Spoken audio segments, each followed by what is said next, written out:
Hey, this is Net. And I am Rhonda. And welcome to When Mourning Comes.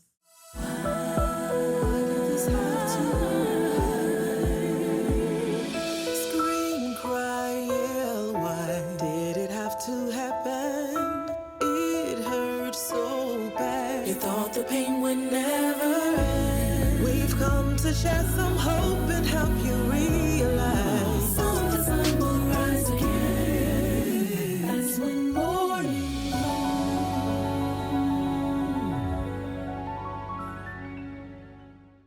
Welcome back, riders. Did y'all miss us? Because I missed y'all. Rhonda, where we go?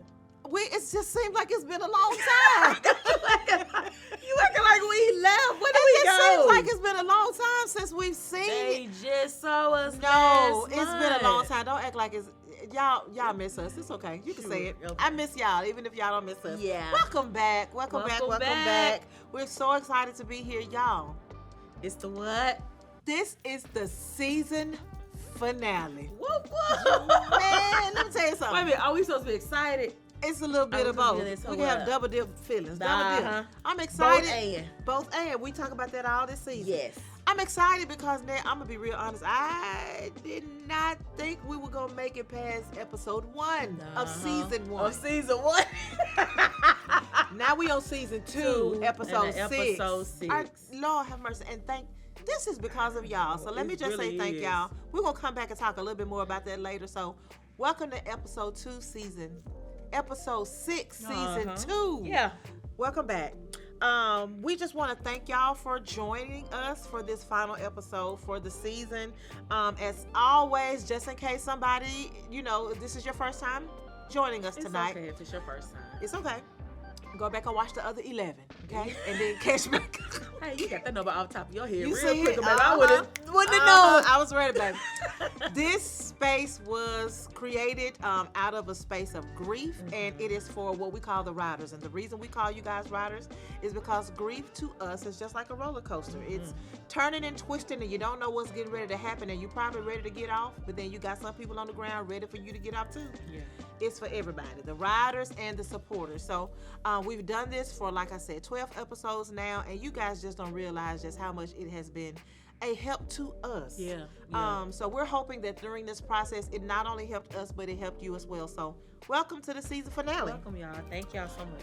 It's been a minute since we've seen you. Like I said, we had to do a little switch up on some of our dates and some of our times. So but it y'all feels stuck like with us, y'all though. stuck with us, and we appreciate that. So we've missed a couple of holidays. So happy belated Mother's Day to all the mothers and aunts and cousins and We did godmothers miss Mother's and Day. all of those things and the roles that you guys play. We missed it, so happy belated, all right? And once again, thank you for shifting and being nimble and adjusting your schedule when we needed to adjust our schedule. So thank you. We had a lot of stuff going on. We'll talk about that a little bit more later too. Yeah, we will. Had a lot of stuff going on, and so we appreciate you. So that's about it. We're gonna jump into our morning news. That's all right? That's all right with me. Morning news. We would like to first thank our episode sponsor. Yeah. Episode sponsor, Miss Regina Lacking, LCSW, with Doing Life Well. Yes. And so Miss Regina Lacking assists people with the prevention or reduction of chronic diseases through lifestyle transformations, okay? So if you need a lifestyle transformation and you would like to see some of the things that you're dealing with physically either go away or reduce, her contact information should be popping up somewhere around here. Give Miss Regina Lacking a call, all right? And she does a lot of that with like holistic things. Yes, natural things. Yes, natural things, and she tries to also work with your mental as well, because we do know the mental and the physical ties into two. They correlate. I don't think people recognize that, how much they go together. Yeah. So, Miss Regina Lacking, thank you so much. Y'all reach out to Yes, her, an okay? amazing woman. Reach out to her. We also would like to thank our season sponsor, our silent season sponsor. They've been silent, but they have been mighty this season. So we appreciate you, and you know who you are. And speaking of sponsors, it's not too late for you to be a sponsor. We did say that this was our final episode for season 2, but we are preparing for a season 3.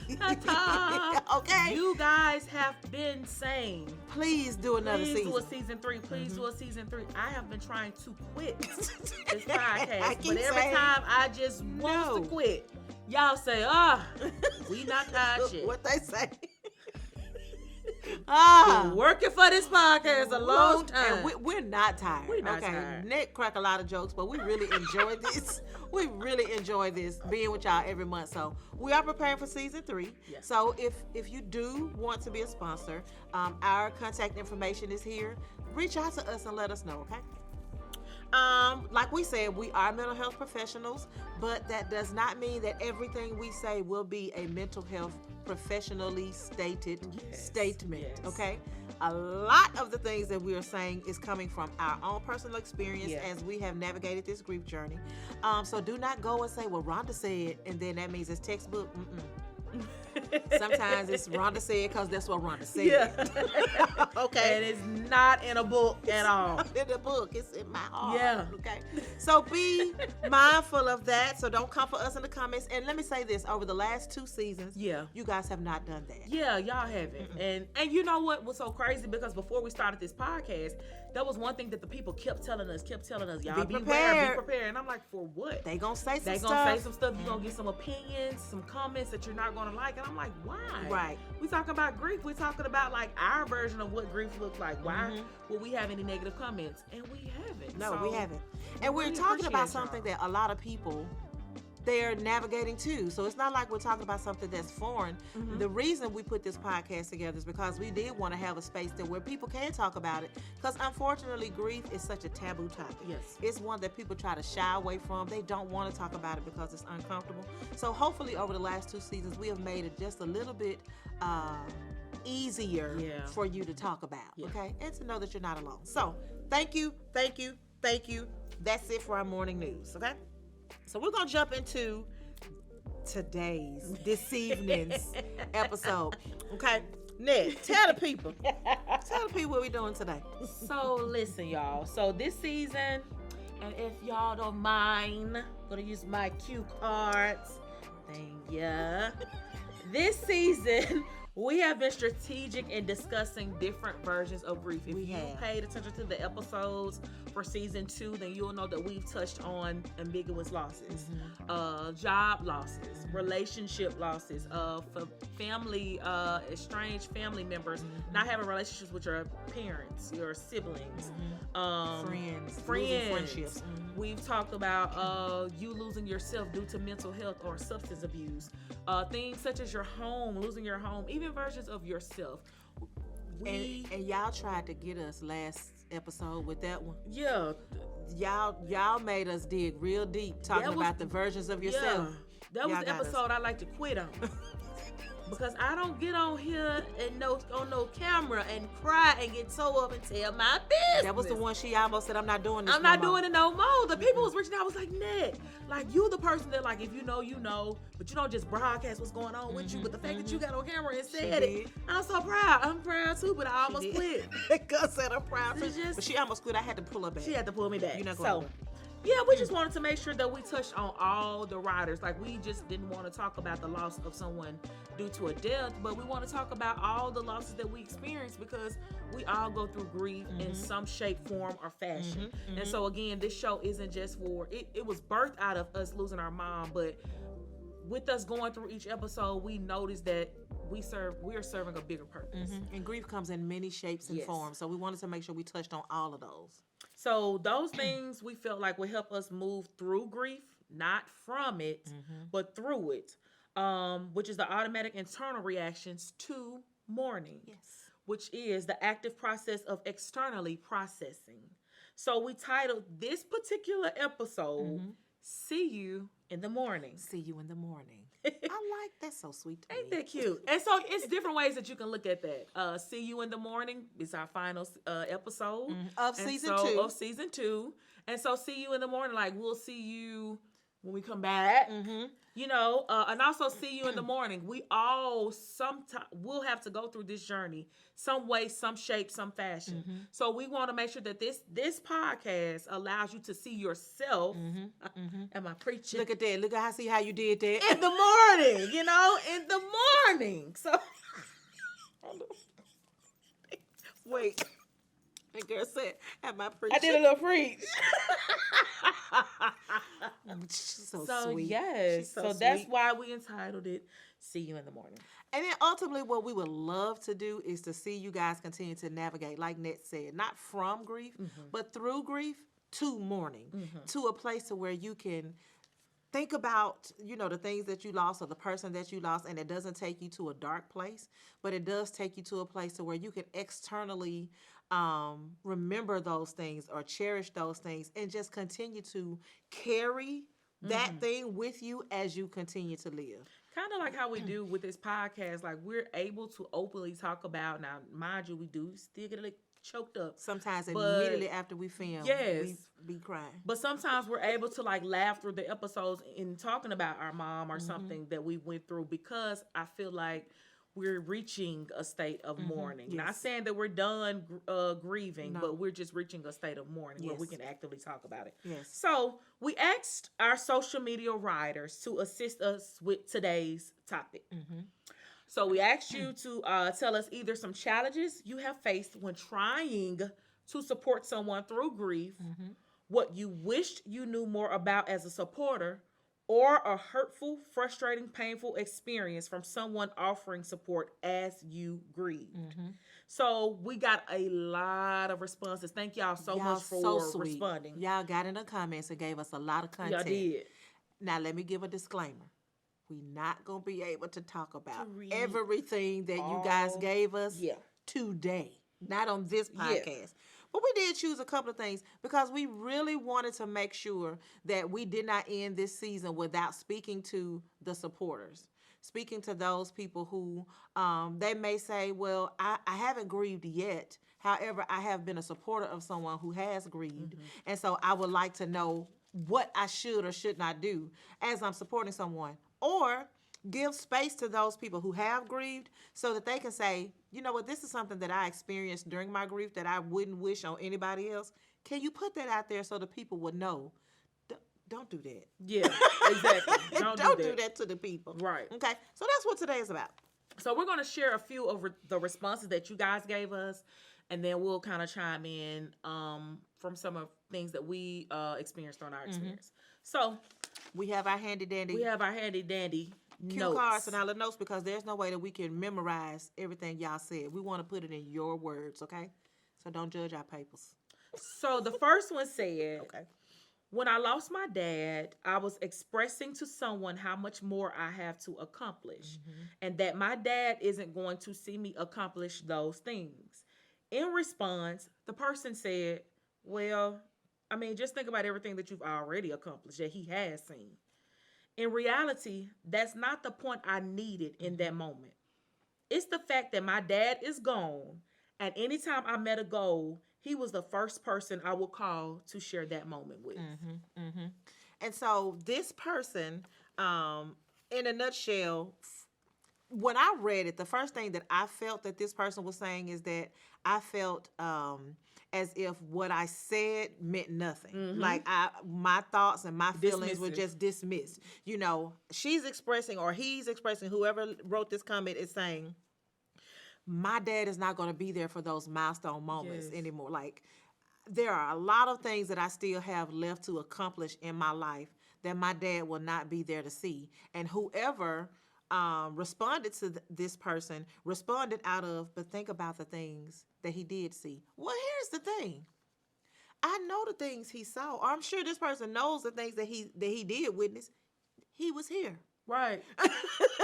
He's not anymore. So what this person is grieving is not only the fact that he's not here, but this person is also grieving all of the experiences that he'll never get a chance to see. Right. And so sometimes people just dismiss that Right. out of their lack of knowledge of how to respond Yes. to grievers or somebody in that state, which is why we're doing this today. That's why we're here. I think I told somebody the same thing about with mama and even my dad, like getting married, like there's a lot of stuff that I don't think about anymore because I don't want to do marriage and have children without my mom and my dad here. I don't want to have to find a substitute for somebody to walk me down the aisle, you know? And so it's like a lot of things that you think about that they won't be able to experience. Some things that we've done over the past couple of years after mom that we wanted to just quickly call her and say, and I couldn't. And we could not. And I know people want to say, well, she see you, she's in heaven looking down, or she's proud. You know your mom is proud. Yeah. But it's different. It hits different when you have your mama here or your dad here saying, I am proud That's of right. you. That's right. Versus I gotta wonder if she up there looking down at me. Or am I making her proud? Am I making her proud? Exactly. Yeah. So I definitely feel that one.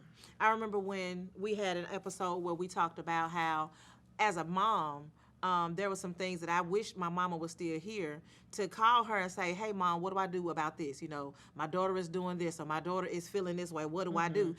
And you will hear people say, well, she equipped you. She taught you what you needed to know. Well, no, she may have taught me what I needed to know then, but I want her here today. Yeah, exactly, to tell me what to do now. Right. So if we could give a little tidbit on this particular one, try not to be dismissive of someone's feelings or someone's thoughts when they're expressing how they're internalizing or how they're going through their grief. And I know a lot of times supporters and friends and loved ones, they mean well. And I really believe a lot of times it comes from a good place and a good heart to just say, I want to say the right thing to that person at the time.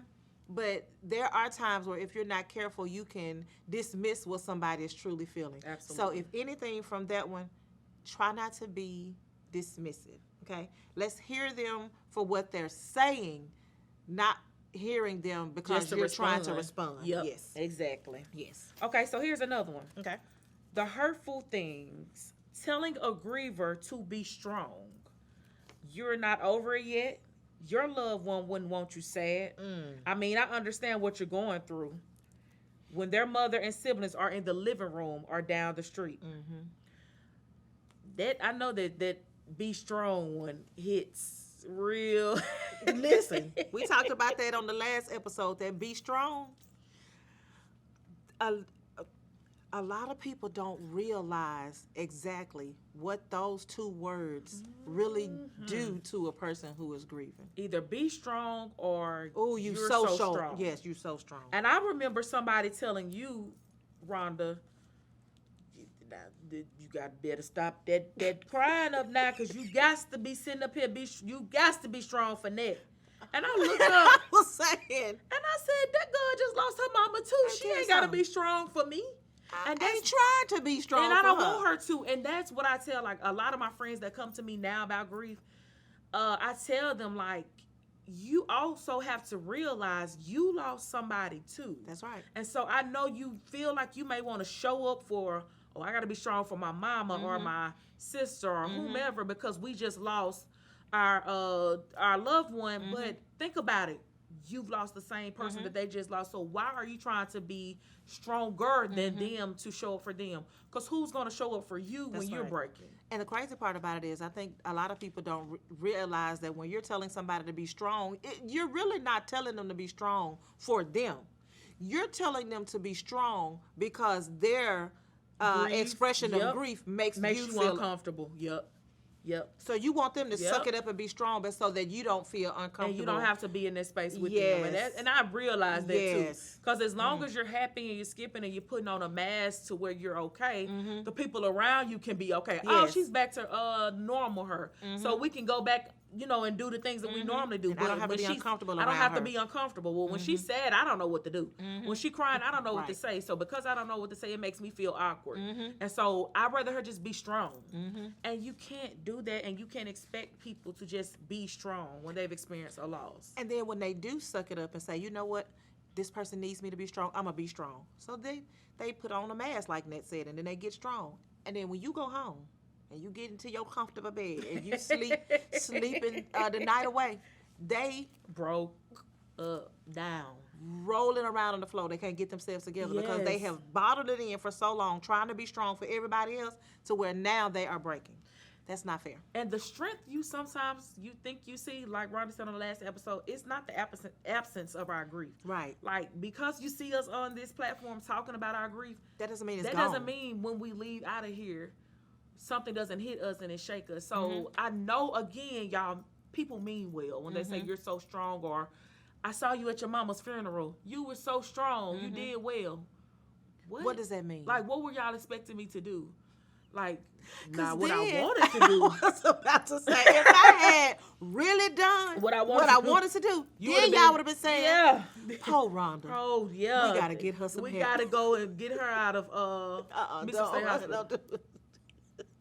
So, like, no, you wouldn't have wanted me to do what I had in my mind to God. do, what I wanted to do. So, just be really, Be really mindful. be mindful. Yeah. Okay. So I want to read this one. Yes. This one stood out to me. This person says, "Where do I start?" People, now this one I feel like has several things to break down. So Yeah. we're gonna see how we can get through this one. This person says, "Where do I start?" People ask for her clothes and her shoes. I'm gonna stop right there. Okay, I told you got a lot to break down. Listen, I know this person ain't lying. Let me tell you something.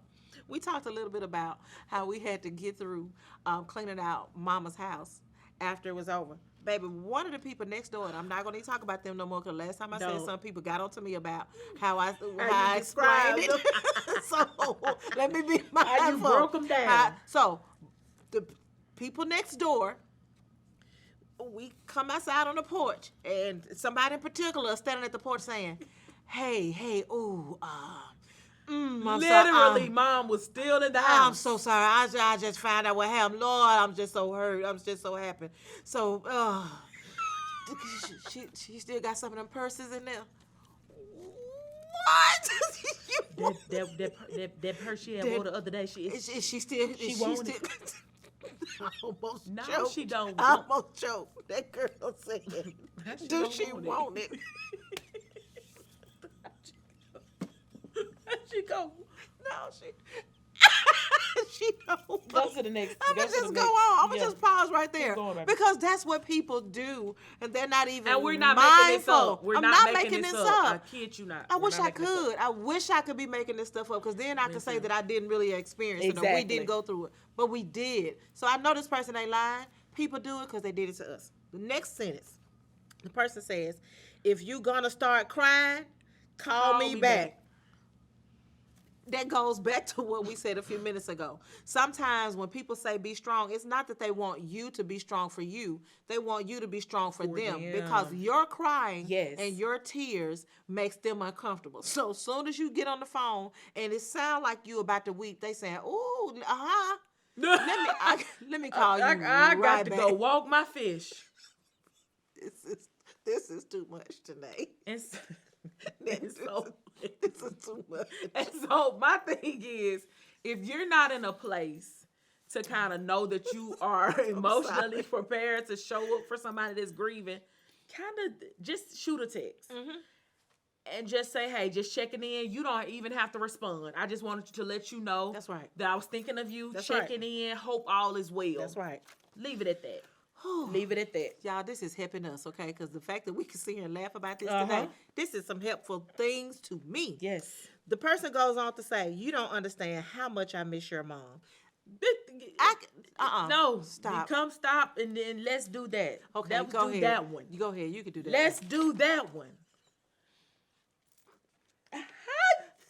fix it. How Don't do- let say me it try the to wrong fix way. it. Okay, Okay. try it. Try to fix it. Let me try to do an AI version. Because I know you mean well, and I know you mean miss well, her. and I know you miss her. I know you Ooh, love yes, her. yes. Calling on an anniversary or her birthday, say, You just don't know how. "Oh, I much just don't know how much to make it today. I'm just weak." How you think I feel? You call my phone, And now I got to. and now I gotta help you through through your grief of of my mom. my mother. This I don't know. And again, I know you mean well, and maybe you need somebody to help you process that she is no longer here.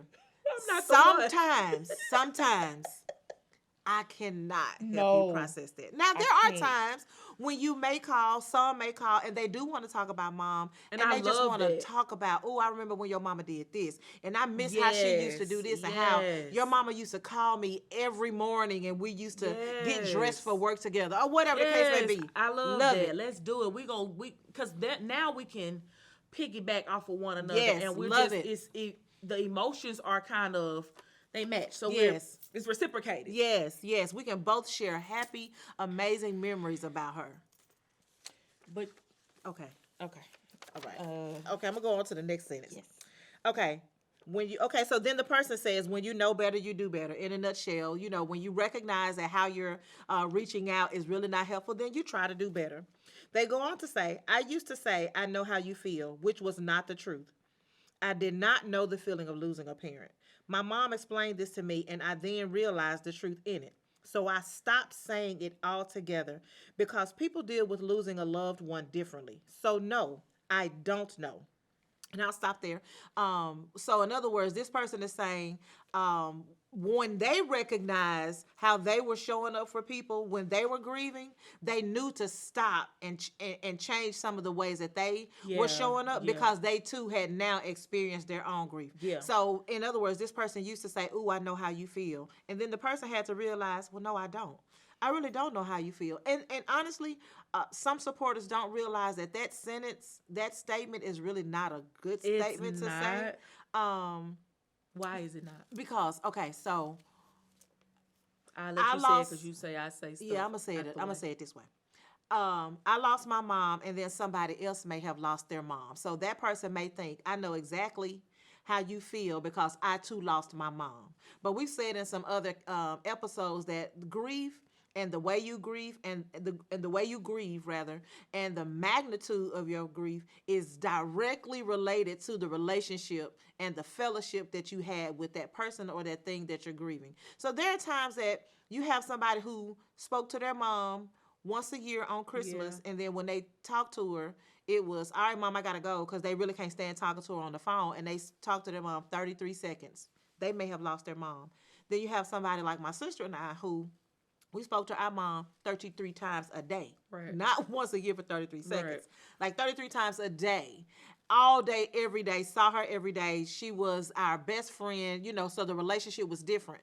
So me losing my mom and that person losing their mom, they don't know exactly how I feel because the relationship was not the same. Right. You know what I'm saying? Yeah. So when people say, I know exactly how you feel, be mindful because you really don't. Like you said, it's the word exactly. It's the word exactly. You don't Like know you exactly may know how how I it feel. is to lose a mom. You may know but how it is. exactly how it is to lose our mom. That's it. It's You different. don't know.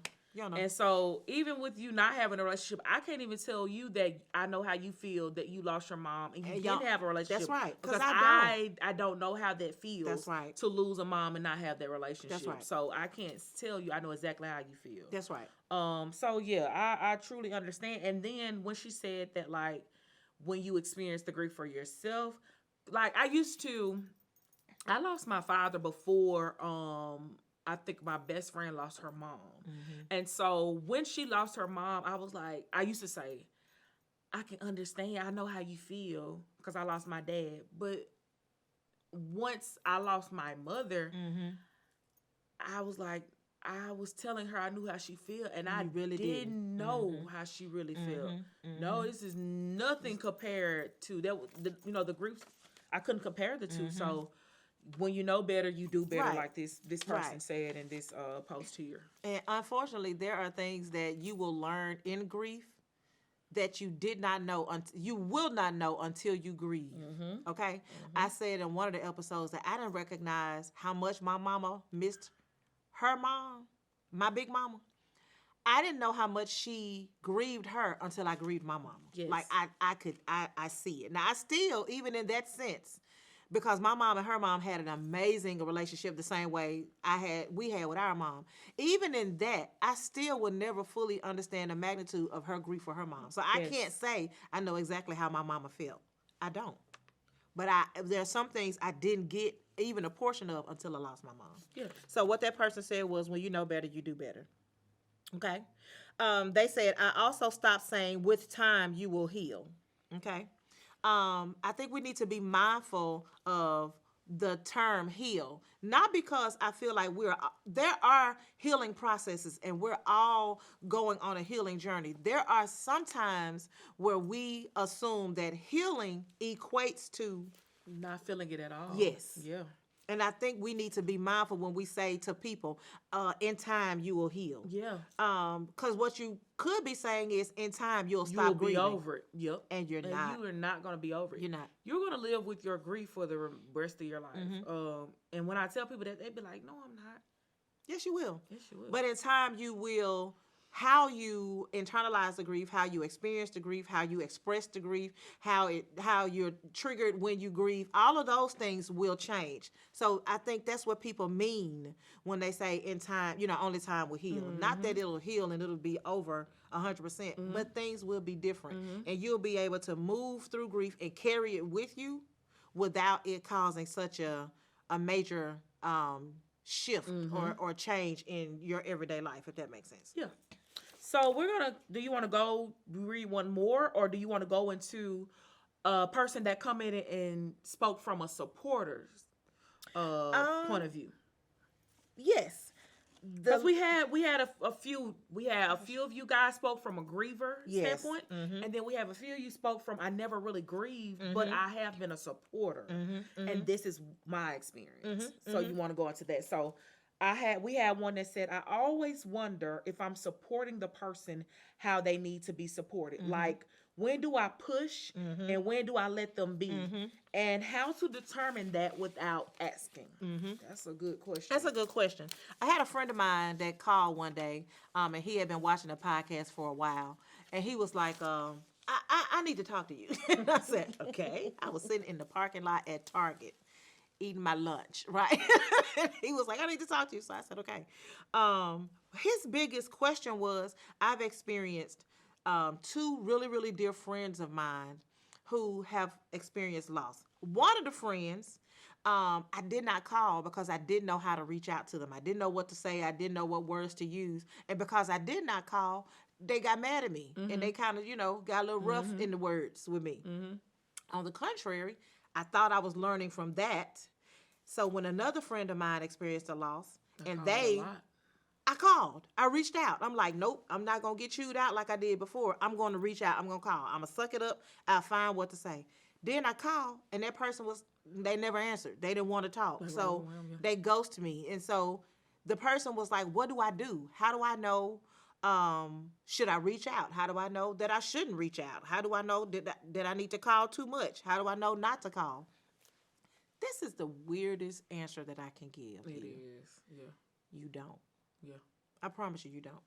There is no clear, textbook, concrete way to say, if I call this person, they're going to answer and I'm going to know exactly what to say. Or let me not call this person because they're not ready yet. You're never going to know. And you know why you won't know? Because the person that's grieving don't know. That's it, Nick. Because I experienced so much ups and downs. Some days I wanted to be around people. Some days I wanted people to call me all day. Some days I wanted to, just go in the closet and be to myself. And you just really never know. So it's like a day-to-day basis. It's like, and so I started just checking in like, hey, y'all, I'm okay today. Like, I could talk. Or I'm okay to talk. Or some days I'll be like, hey, y'all, today is not a good day. And I still do it now. To this day, it's not really a good day. So I'm not really in a place. That's right. We really just don't You don't know. So as a supporter, we can't really say like how to, but I will say as a griever, you gotta know when to tell people how to show up for you. That's what I was going to say. You have to be open enough to tell Yeah. people what you need. Yeah. And I know it may be hard because you're navigating your feelings and some days you just don't feel like talking at all, but it gets to a point to where when you start expecting certain things and you finally get to a place where, okay, I wanted her to show up today, or I wanted her to talk to me today, or I wanted him to do this, start telling people because they really don't know. Like they don't know whether to show up a lot or not. And so what I've done as a griever and then, sometimes now supporting, I give it a minute because I think about what I needed. And I give it a minute. I know the first couple of days are really like tough days. You're Yes. just processing what's going on. People are calling. People are flooding your social media. They're telling you, I'm sorry for your loss. You get a million of those because it's new, it's fresh.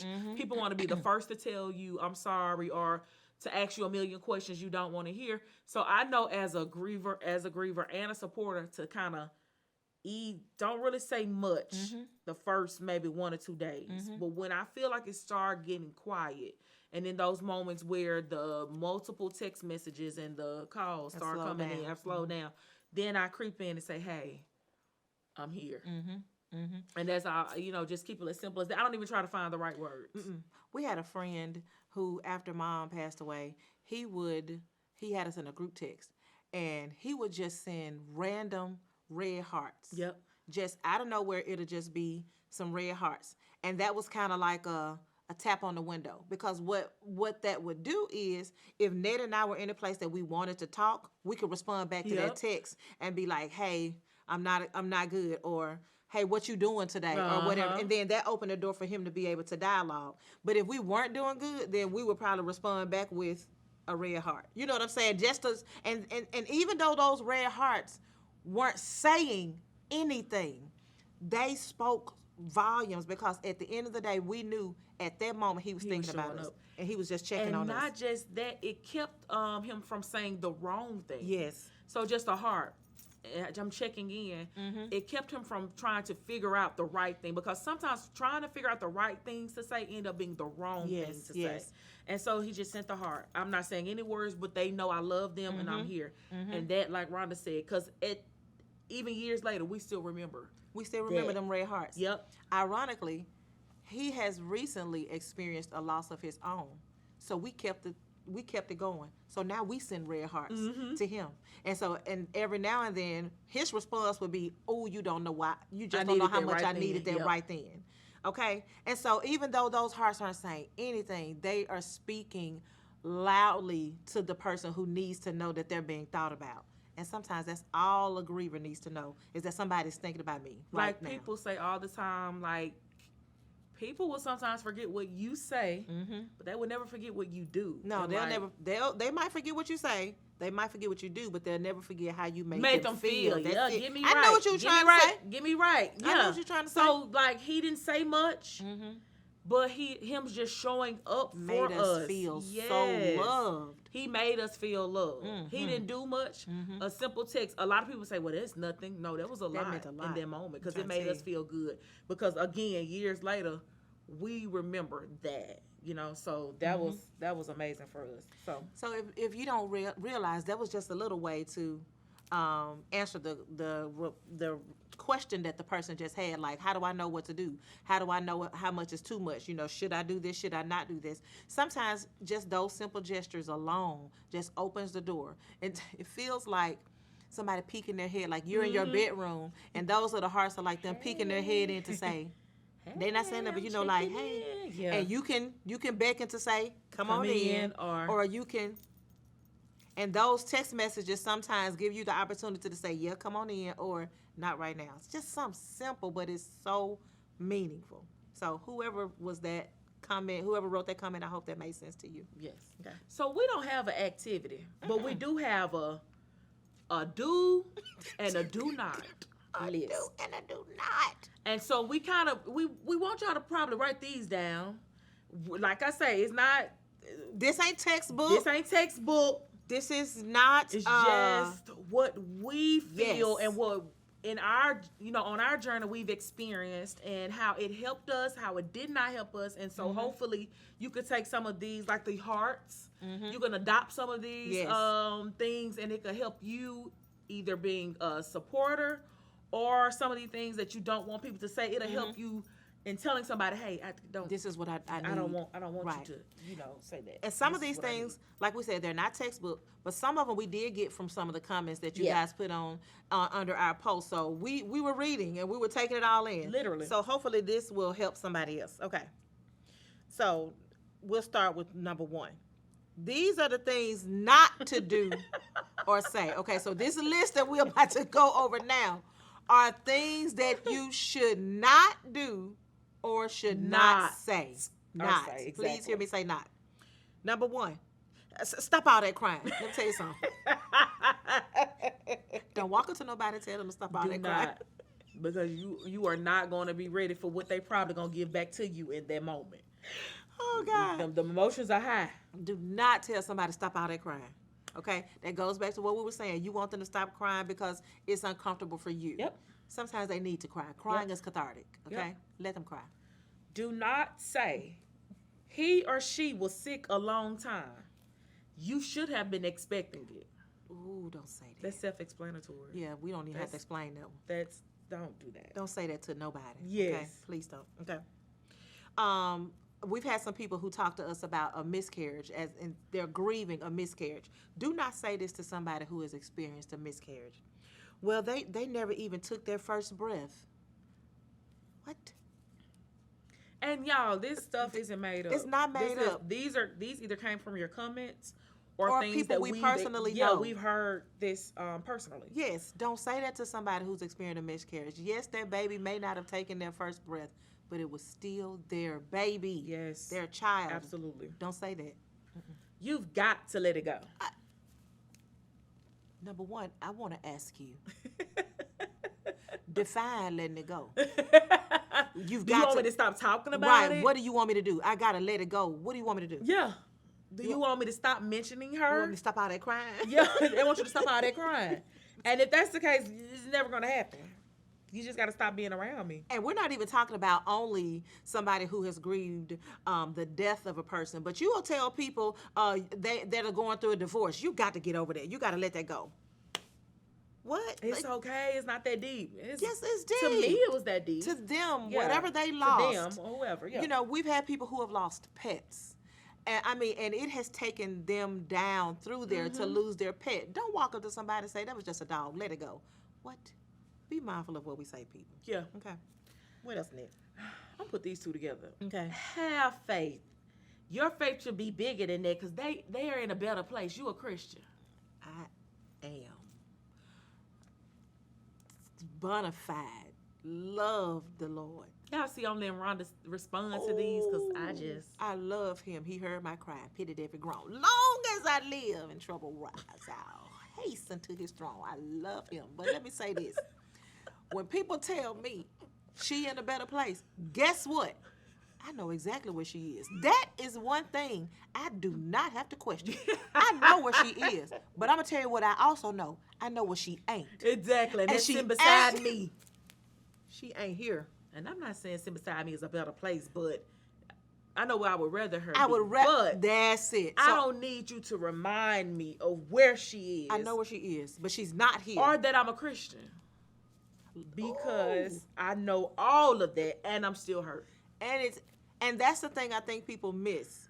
I'm a Christian, me being a Christian does not mean I'm not going to hurt. Yeah. I'm not going to cry. I'm not going to grieve. I'm going to do all those things and love the Lord. Yep. Amen. Okay. Yep, sir. Now, this is one that Nett really don't like. She cannot. It eats me. It boils my blood. She does not like when somebody say, and they say, especially when they say it in this way. Well, how you doing? Just how are you really doing? She don't like that. I hate it. And I know a lot of people gonna ask, like, why? Why? Mm-hmm. They want to know what you are doing. How are you doing? If I just lost my mom, or I'm telling you I lost my mom, what do you think? How do you respond to How that do you when somebody respond to says, how I'm doing? how you really doing? And what are you asking me for? Like, if I tell you I'm doing so bad, like really, really bad, real bad, Michael Jackson bad, what are you going to do? What's going to be your next response? That's what I'm curious about. You know how, and this may be totally off the subject, but you know how when you walking down the street and you pass by a stranger and you say, hey, how you doing? And you keep going. Why did you ask that person, hey, because how you really doing? don't want to know. Because you wasn't going to stop and ask them. And the person still answering, well, I had a tough day today. And you, by that time, you in the stove. You were just asking just to be passing by. And so conversations, any conversation I feel, people just having just to have. Don't have them like that. Don't have them like that. Like, don't ask me anything. That's why, and this is why so she off don't. topic. That's why I hate what you doing, WYD text messages. If you're just asking me just to ask, you don't have like a follow-up to that, Don't ask me that. Because if I respond and say, I am clipping my toenails, that's what I'm doing right now. What's going to be your next response? So, Cool. in a nutshell. You don't want anything, so stop just That girl asking. said you don't want anything. So people be like, well, what you want people to ask? There are better ways to ask how I'm doing. Hey, just mentally checking in. Did you smile today? Mm-hmm. One of my good friends would say, Rhonda, how's your heart today? Yes. That right there, Come on now. loves when she asks me that. Have you eaten? Thank you. Because guess what? After my mama went away, I did not eat. And nobody ever asked me, have I eaten? Nobody. I did ask. No. Oh, yes, you did. I would ask before I ate. She's right. She would ask. But it's very rare that people will ask me, have I eaten? Because in their minds, that's not even something that you need to ask. Yeah. So instead of asking, how you doing? Did you eat there today? are so many ways to check in without Yes. just saying how you doing. You know that person is not, they not doing well. You already know. They not doing good. So because you know that, let's find other ways to ask that question. Or in a nutshell, instead of just asking it to be asking, ask yourself, what am I going to do with that information?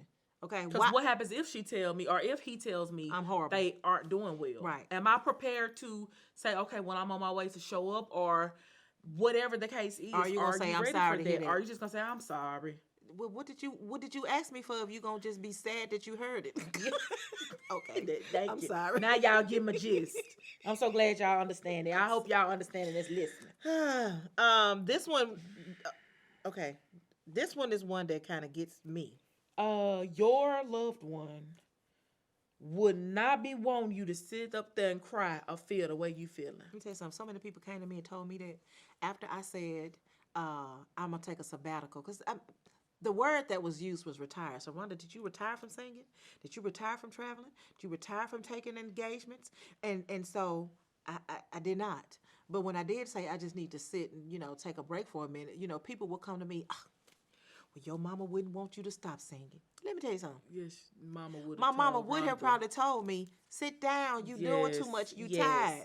You go too much, you always telling everybody yes, and you're never telling anybody no. Sit down. That's what my mama probably would have told me. And that shows and proves you don't really know their loved one. That's because right. you can't really speak for what their loved one would have done. That's right. Our mama would have wanted us to cry, quit when we was tired. Not saying quit anything, but just if we take were a too break. tired, take a break. Say no. Say no. Mm-hmm. Rest, Mhm. all of that, because she would have cried. She was a very emotional being. Yes. And she was very in tune with her emotions and especially ours. Yes. Like if her babies weren't feeling well or didn't feel up to it, Come on, have a seat. You ain't got to do it if you don't want to do That's it. And what that's she what would mama say. would have said. That's what she was saying that. So telling Rhonda, Your mama wouldn't want you. Considering what was going on, Yes, she would have. have been okay with Rhonda taking a break. Yes, she would have. So yeah, that's again dismissive. They're very dismissive. That's only because you wanted Rhonda to sing yourself. Oh. Your mama wouldn't want you. I really want you to come say yes to my program. event. Mm-hmm. Yeah, and think about what your mama would say. That's selfish. And so that's very selfish. And I don't think anybody came from a selfish They place weren't. intentional. I don't. So let me just say that. Please hear me say, I do not think anybody was intentionally being selfish. I just think that there are times when we say things and we have not fully thought about the magnitude of what we're saying. Yep. And that's why we're here. Yep. What's the next one, Nick? You are not the first person to experience. Your mama ain't the first person to die. You ain't the first person to lose your mama. What? Why would you say that? You're not the first person whose house burned down. I gotta think about my response. You're not but we've heard these things. I mean, they're not the first person who done lost a job. You know what? Somebody said that. It sure did. We talked about job loss. Yeah. As our first episode. You're not the first person that has happened to. That's not why we're here. That's not why we crying. That's not why I'm hurt. That's not why I'm crying. I was the first person. It shouldn't happen to me, so that's why I'm so hurt. It happened to me, and therefore that's why I'm hurt. Okay. It happened. I'm not saying I'm the first or the last, but it's just my turn, and because it's my turn, it hurt. So, and I think the last two we kind of already talked about earlier. Get yourself together. You are no good to other people like this. That one right there. No, yeah, you was told that. That was told specifically to me, and I remember it so vividly because it was around the time my father was dying. My dad was in the hospital, and I had already been up there to visit him, and we already knew that he was, going down or whatever. And I went to visit him, and he was, hanging in there. And I left because I had something that I needed to do. So I left. By the time I got where I was going, I was getting a call back from the hospital saying, you might want to come back, because it's really not looking like he's going to make it through the next hour. And so as I got ready to leave, I was told, get yourself together. You better get yourself together, because you're not going to be any good for the people if you like this. Yep. Because I think you were supposed to sing. I was supposed to sing somewhere. Huh? You're not going to be no good for the people if you don't get yourself together. Let me tell you something. I hear you. But in this moment, I'm not thinking about whether I'm about to be good for the people, because I'm not good for me right now. And you know what was crazy? Mama said. My mama said, because I was sitting in my car. Yes. My mama closed my car door. And she said, go back to the hospital. So my mama did not say, now, Rhonda, you need to go on in there and sing, like y'all thought she would have said. My mama closed that door and said, baby, go to the hospital. Yes. Yes. And as a matter of fact, not only did she say, baby, go to the hospital, my mama came with me. Yep. And it was my mom and I who stayed in that room until my dad took his last breath. Yep. People, you just don't know the things that you guys are saying. Mm-hmm. And I know it comes from a good heart, but this is why we are here as educational pieces. Mm-hmm. Yeah. So let's go into the things you should do. Yes, or say. Or say. So shift. Things you should do Yes. or say to Do somebody this. that's grieving. Yes. As a supporter, these are the things that you should do or say. Mm-hmm. Show up after the funeral, because that is honestly when people are really, really needed. Mm-hmm. Mm-hmm. The cakes have stopped coming. The calls have stopped coming. Everything has gotten quiet. Everybody else has gone back to their normal life, and this person is just now recognizing, I have to live a life without whatever it is I'm grieving. They need people then. You speak to the Grievers. So this is something that we are asking grievers to do, because we had to learn how to do it. Please, please, please learn how to tell people what you need from them and how you need them to show up. It's not fair to think, well, that's my friend, she ought to know how to show up. Yeah. That's my loved one, they ought to know what I need, or they've been with me for long enough, or even that's my husband, he should know how to respond to me because I'm grieving. As a supporter, there are times that they don't know how to show up. Especially if they've never experienced it themselves. If they've never experienced it. And in our case, we've always been the strong ones for so many people. There were times that people didn't know how to be strong for us, especially me. I rarely would ask for help. So when people was like, oh, Rhonda she need me to show up. Sometimes they didn't know how to do it. Yeah. So I had to learn how to tell someone, this is exactly what I need for you to do, instead of being disappointed when they didn't do what I thought they should know or they ought to know. I don't know if that makes any sense. Okay. So grievers, tell people what you need. Okay. Tell them. Hold space. Allow the griever to express raw emotions without the need to respond. Mm-hmm. No questions and no answers, just space. Mm-hmm. That is so important. Mm-hmm. Sometimes, like I say, you don't have to think of the right thing to say all the time. Just being there. Mm-hmm. My best friend used to come over to the house and sometimes just sit on the floor. Mm-hmm. She wouldn't say anything. She'll grab the remote. She'll flip the channel on something, and we'll just be watching TV. She wouldn't talk. Mm-hmm. She wouldn't say anything. And then once she was ready to go, she was like, all right, I'm about to get ready to go. And so she'll leave. Mm-hmm. And that's all you needed. And that was all I needed, just knowing that her presence was there. Yep. That was all I needed. This one means a lot. Just be present. Like Ned said, knowing that her presence was there. A lot of times, that's all a griever needs. Do the things that you know that they need. And I'm going to give you an example. For Ned and I, the day after we lost our mom, the next day, we had people to just show up at the house. And they weren't, now let me say this. We had several people to just show up at the house. Now some were coming to be nosy and talk and just, and do all that. But we had some that walked in the door. They put their things down. One in particular went straight to our kitchen. They had never been to our house before, ever. They walked straight to our kitchen. They cleaned up my kitchen and my living room. I'm sitting there, feel like I'm in a daze, but they cleaned up the kitchen and the living room. They then picked up their purse, went to the grocery store, picked up things to cook for breakfast, lunch, and dinner. This person cooked breakfast, served us breakfast. I didn't eat one morsel. But they came and got that plate that I didn't touch after breakfast and put it in the kitchen. They then later on, a couple hours later, fixed lunch. Yep. Brought it to me. I didn't eat it, but they still brought it. Yep. A couple hours later, they then bought dinner and made sure that it was delivered to the house. Yep. They never asked what we needed, but they knew somebody was going to have some food and the house was going to have to get clean. They didn't ask, but they did it. That's the kind of stuff that we are asking supporters to do for other grievers. Do what you know that they need. Not just bring over a case of drinks. And you know what I'm saying? And it doesn't necessarily have to be monetary. It doesn't have to be We're monetary. not saying like you got to spend your money. It doesn't have to be food. But we, again, like I said, we had other friends. I had another friend in particular. She came over, she sat down, and she let everybody talk. You know, everybody, asked questions. She sat there. She said nothing.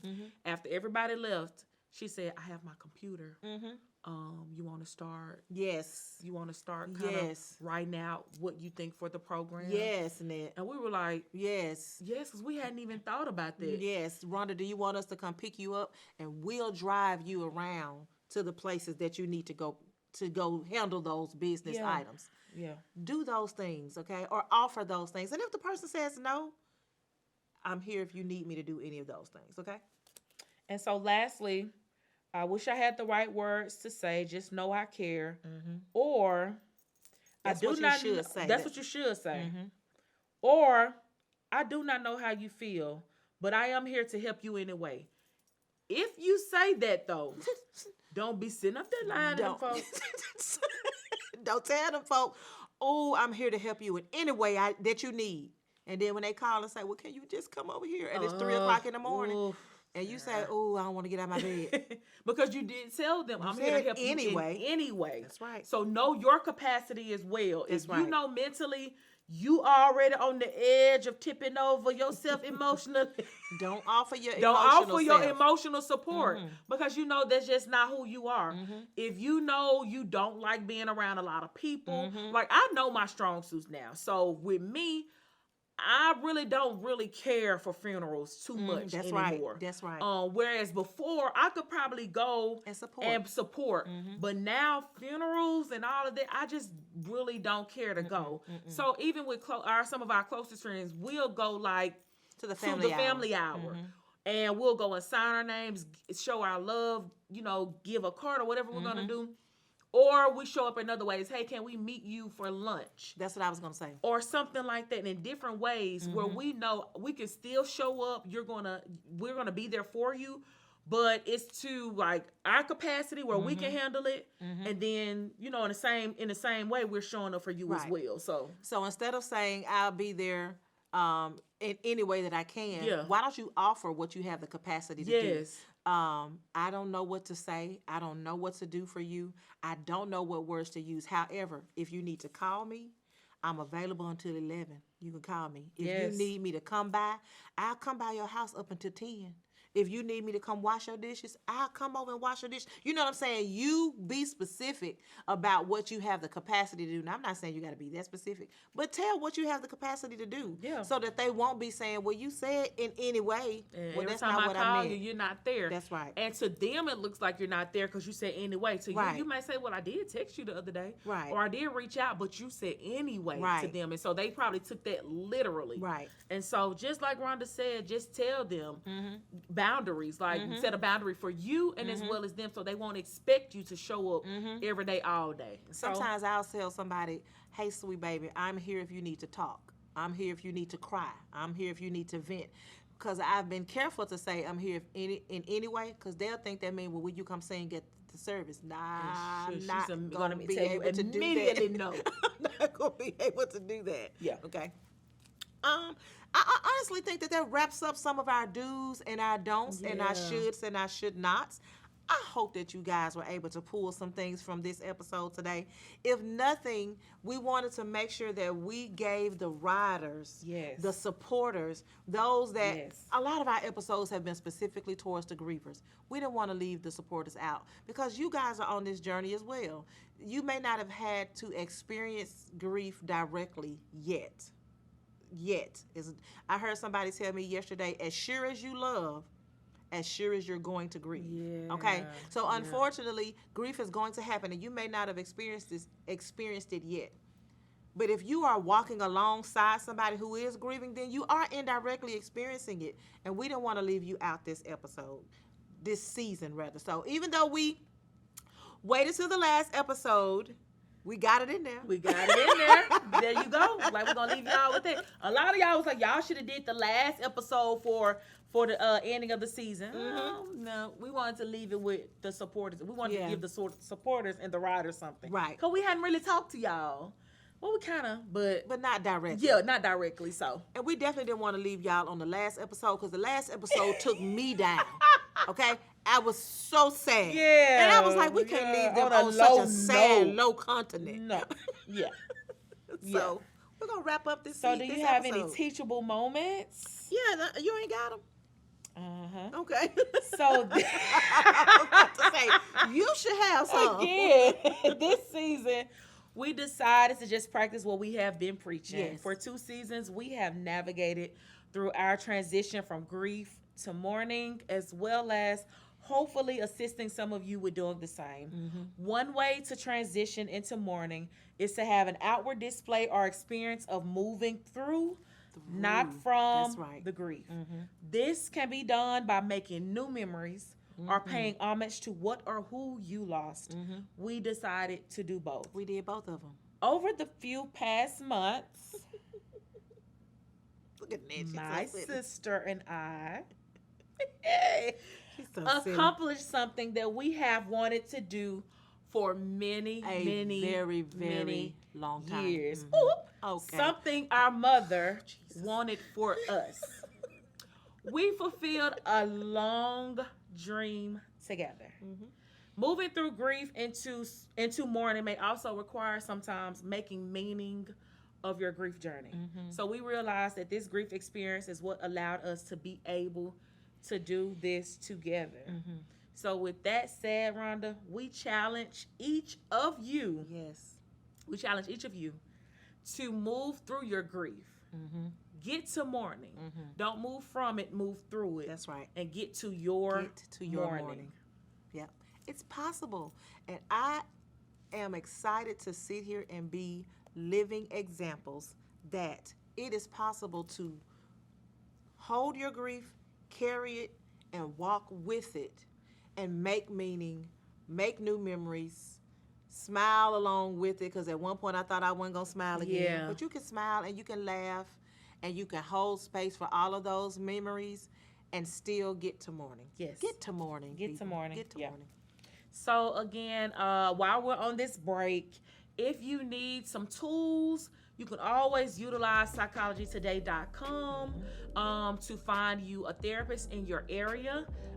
If you are in need of someone for, if you're having a mental health crisis or you're experiencing a mental health crisis, you can always call or text 988 to assist you in that as well.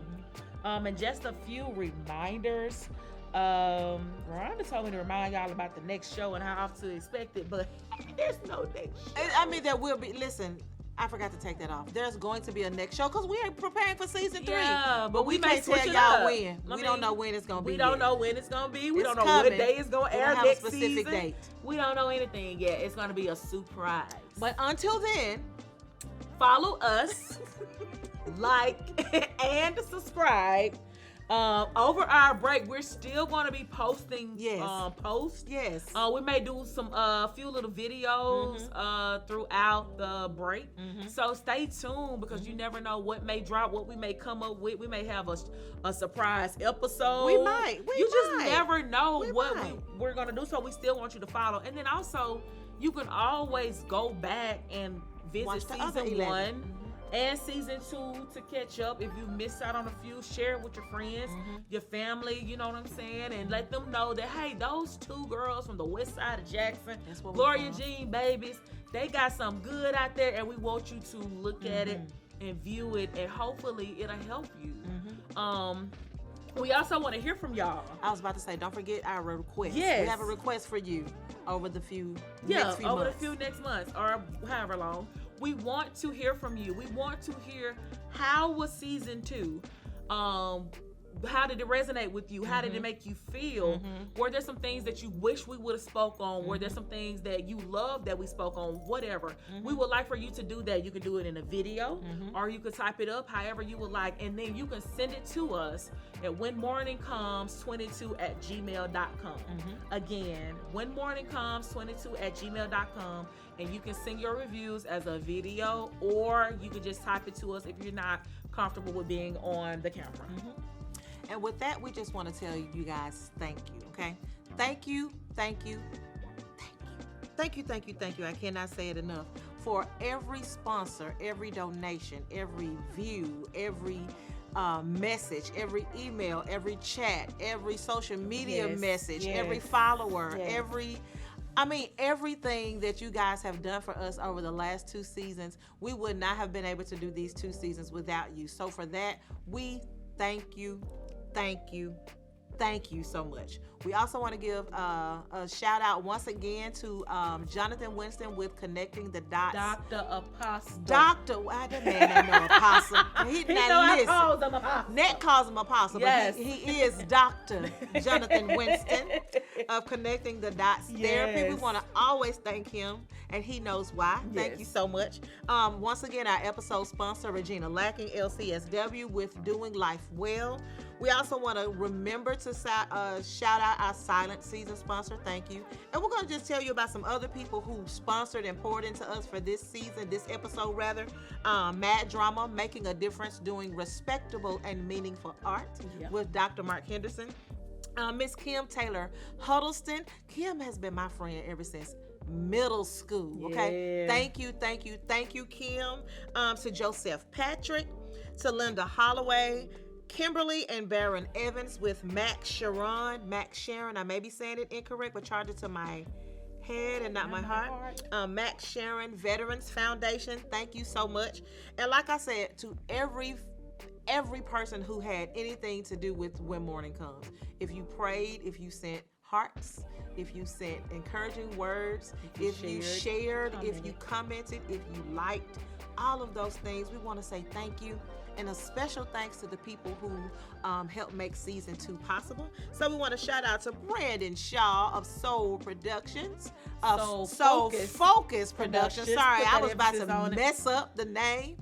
Shout out to Brandon Shaw and his crew. I heard y'all been watching the podcast, and so y'all started blowing my boy up. Y'all got him busy. He almost too busy for us, but guess what? Too busy for us, but look, we like it. That's right. Call him here. Call him for all the things. He can do it all right? He can do it. Shout out to Brandon Shaw. Once again, shout out to Candace Harris Photography for all of our beautiful pictures for season 2. Brittany Luckett of Studio 119 for all of our beautiful graphics for seasons 1 and 2, actually. Of course, Laurie Walker Hall, Marcus Singleton, and Will Brown for our theme song and assisting us with that. To our production assistants, Dalisha Vasquez and Samelia Stewart. We love you, ladies. We love y'all. And listen, if I did not shout out our prayer warrior and our intercessor and our armor bearer, my baby, Janae, she will be so angry with me. So I love you, Sweet Pea. Thank you for everything. And we look forward to season 3. Oh my God. Nick. Pushing us back. We are done with season 2. We did it. Cheers. I give you your flowers. Thank you for being alongside this journey with me. You know, I be done cried. Don't do it. Don't you start being sentimental. Just thank you. I'm going to stop because I feel it welling up. And thank you for going through this journey with me. Of course, you're the best co-host ever. You're the only co-host I want, okay? Thank y'all. Thank you. We'll see y'all in season 3. Love y'all. Bye.